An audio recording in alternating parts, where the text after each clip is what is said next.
puțin lipsa științei, mai ales atunci când contează cel mai mult. Penalitățile sunt foarte multe în echipa lor. Mult prea multe pentru jocul modern. Din nou România împinge superb, Burcea poartă balonul, s-a ridicat prima linie, este seu! Este seu România! 5-0, iar din această poziție cu siguranță va fi transformat adversar, vorba de oportunități. În felul acesta pot să câștige o partidă. Lovitură de start dată de Florin Vlaicu. Florin Vlaicu care a ratat lovitură de pedeapsă și transformarea eseului. Atenție! Florin Vlaicu care își repară greșeala cu un eseu venit rapid.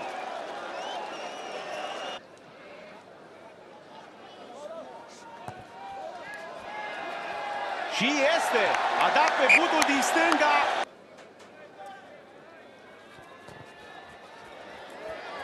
Perfect! 15-0.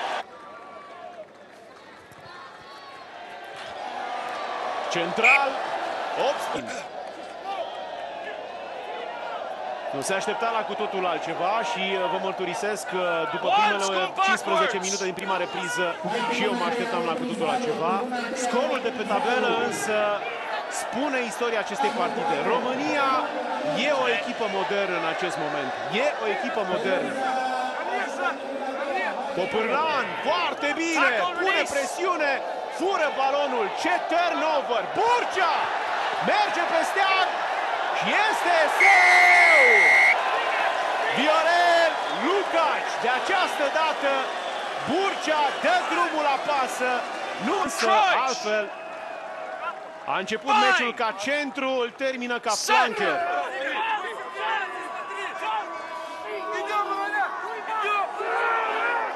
Împing bine românii în continuare. Minge luată de Macovei. Rose. Fercu. Din nou Rose. Este seul României. Avem punct bonus ofensiv. Festin de seuri. Impresionante.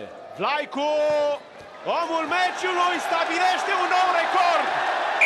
30-0.